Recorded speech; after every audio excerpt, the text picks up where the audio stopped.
Welcome everyone. আশা করি সবাই ভালো আছো। আগের ক্লাসে আমি তোমাদের বংশগতি কাকে বলে সেটা নিয়ে আলোচনা করেছি।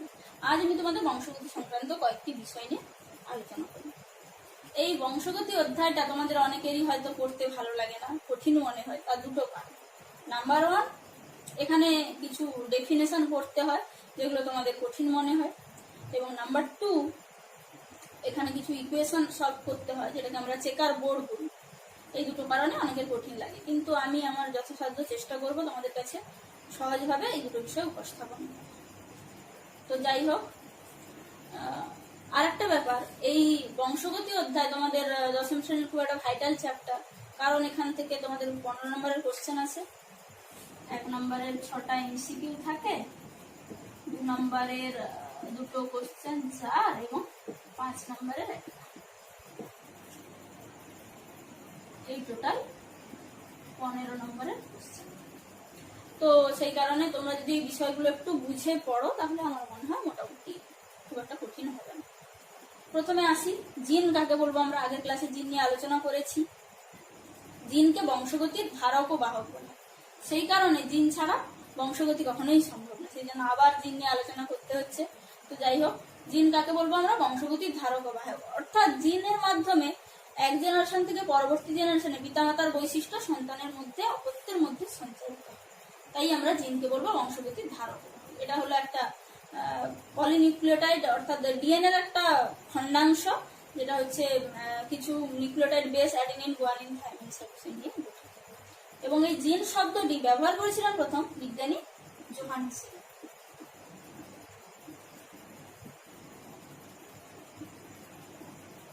আর এই বংশগতি পড়তে গেলে আমাদের যে বিজ্ঞানীর কথা জানতেই হয়, তিনি হলেন বিজ্ঞানী গ্রেগর জোহান মেন্ডেল। আগের ক্লাসে আমি তার সম্পর্কে বলেছি। এই বিজ্ঞানী গ্রেগর জোহান মেন্ডেল কিন্তু কখনোই এই জিন শব্দটি ইউজ করেন। তিনি কিন্তু এই জিন শব্দটিকে ফ্যাক্টর হিসেবে বর্ণনা করেছিলেন। তো মেন্ডেলের এই ফ্যাক্টরই হোক বা জোহানসনের জিন, যা হলো বংশগতির ধারক ও বাহক, অর্থাৎ বংশগত বৈশিষ্ট্যাবলীকে পিতামাতা থেকে অপত্যের মধ্যে সঞ্চার করে, ফাংশনাল ইউনিট অফ ইনহেরিটেন্স। এরপরে নেক্সট আসছে বৈশিষ্ট্য বা ট্রেড। বৈশিষ্ট্য বা ট্রেড, বা এটাকে বলা হয় প্রলক্ষণ। এই বৈশিষ্ট্য, ট্রেড বা প্রলক্ষণ হলো জীবের কিছু লক্ষণ যেগুলি বংশগতি দ্বারা বাহিত হয়। বৈশিষ্ট্য বা যেটাকে আমরা বললাম ট্রেড। তাহলে কি বললাম? বৈশিষ্ট্য বা ট্রেড বা প্রলক্ষণ, যা হলো বংশগতি দ্বারা বাহিত হয় জীবের এমন কতগুলি লক্ষণ। উদাহরণ হিসেবে আমি বলতে পারি, ধরো মোটর গাছের ক্ষেত্রে লম্বা বৈশিষ্ট্য, বেঁটে বৈশিষ্ট্য। তারপরে ধরো গিনিপিগের ক্ষেত্রে কালো, সাদা, এগুলো বর্ণ। তাহলে লম্বা, বেঁটে মোটর গাছের ক্ষেত্রে, আবার কালো, সাদা হচ্ছে গিনিপিগের। তো এইগুলো হচ্ছে বলবো আমরা বৈশিষ্ট্য বা ট্রেড। এরপরে আসছে লোকাস। লোকাস কাকে বলবো আমরা? লোকাস হলো সেই স্থান যেখানে জিন অবস্থান করে, অর্থাৎ ক্রোমোজোমের যে স্থানে জিন অবস্থান করে তাকে আমরা বলবো লোকাস। ধরো এটা একটা ক্রোমোজোম, এখানে এখানে জিন আছে, অর্থাৎ যে স্থানে জিন থাকে তাকে আমরা বলবো কি? লোকাস। এরপরে নেক্সট আসছি অ্যালিল।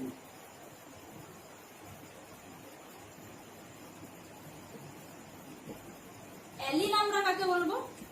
দুটি সমসংস্থ ক্রোমোজোমের লোকাসে অবস্থিত, দুটি সমসংস্থ ক্রোমোজোমের একই স্থানে অবস্থিত জিনের ভেদ বা প্রভেদকে, জিনের রূপভেদকে বলবো আমরা অ্যালিল বা অ্যালিলোমর্ফ।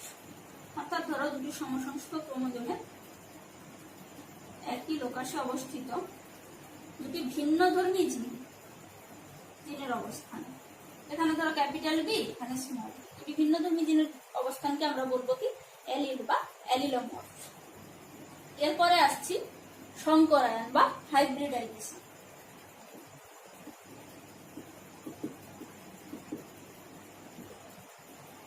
সংকরায়ন কাকে বলবো আমরা? যখন দুটি বা ততোধিক চারিত্রিক বৈশিষ্ট্য সম্পন্ন দুটি ভিন্নধর্মী জীবের মিলন ঘটানো হবে, তখন তাকে আমরা বলবো কি? হাইব্রিডাইজেশন বা সংকরায়ন। অর্থাৎ উদাহরণ হিসেবে বলতে পারি, মোটর গাছের ক্যাপিটাল টি এটা হচ্ছে লম্বা বৈশিষ্ট্য, আবার হচ্ছে স্মল টি বেঁটে বৈশিষ্ট্য। এই দুটো ভিন্নধর্মী বৈশিষ্ট্য সম্পন্ন দুটি জীবের যখন আমি মিলন ঘটাচ্ছি তখন তাকে আমরা বলবো কি সংকরায়ন, লম্বা বৈশিষ্ট্যের সঙ্গে বেঁটে বৈশিষ্ট্যের মিলন। আবার ধরো গিনিপিগের ক্ষেত্রে কালো এবং সাদা, এই দুই ধরনের বৈশিষ্ট্যের মধ্যে যখন মিলন ঘটাবো তাকে আমরা বলবো কি সংকরায়ন। এরপরে আসছি এক সংকর বা মনোহাইব্রিড। মনোহাইব্রিড বা এক সংকর কাকে বলবো? যখন এক জোড়া বিপরীত চারিত্রিক বৈশিষ্ট্য সম্পন্ন জীবের মিলন ঘটাবো তাকে আমরা বলবো এক সংকর জনন। অর্থাৎ এখানে দেখো লম্বা বৈশিষ্ট্যের সঙ্গে বেঁটে বৈশিষ্ট্য, কালোর সঙ্গে সাদা, এক জোড়া বৈশিষ্ট্যের হচ্ছে মিলন ঘটানো হচ্ছে, তখন তাকে আমরা বলছি মনোহাইব্রিড। আবার যখন দুই জোড়া বিপরীতধর্মী বৈশিষ্ট্যের মিলন ঘটাবো তাকে আমরা বলবো কি দ্বিসংকর বা ডাইহাইব্রিড। ধরো এখানে আমি বললাম গিনিপিগের ক্ষেত্রে কালো ক্যাপিটাল বি সঙ্গে ক্যাপিটাল আর অর্থাৎ কালো অমসৃণ, তার সঙ্গে স্মল বি স্মল আর সাদা মসৃণ। যখন এই দুই জোড়া বিপরীতধর্মী বৈশিষ্ট্যের মিলন ঘটাবো তখন তাকে আমরা বলবো কি দ্বিসংকর বা ডাইহাইব্রিড। এরপরে দেখো হোমোজাইগাস বা সমসংকর। আমরা সমসংকর বা হোমোজাইগাস কাকে বলবো? দেখো যখন দুটি ক্রোমোজোমের একই লোকাসে একই রকমের জিন অবস্থান করে তখন তাকে আমরা বলবো কি সমসংকর বা হোমোজাইগাস। অর্থাৎ দেখো ক্যাপিটাল বি অর্থাৎ ক্রোমোজোমের মধ্যে যখন একই হচ্ছে এক জাতীয় জিন অবস্থান করবে, একই জিন যখন ক্রোমোজোমে থাকবে, দুটি সমসংস্থ ক্রোমোজোমে যখন একই জিন অবস্থান করবে তখন তাকে আমরা বলবো কি সমসংকর।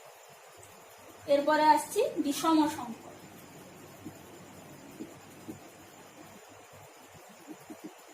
বিষমসংকর আমরা কাকে বলবো? না দেখো এক্ষেত্রে কি দেখলে তোমরা, একই জিন অবস্থান করেছিল, এক্ষেত্রে যখন দেখো ভিন্নধর্মী জিন, অর্থাৎ দেখো এখানে ক্যাপিটাল বি এখানে স্মল, ভিন্নধর্মী জিন অবস্থান করছে তখন তাকে আমরা বলবো কি বিষমসংকর। এরপরে আসছি বিশুদ্ধ জীব, পিওর বা বিশুদ্ধ জীব আমরা কাকে বলবো?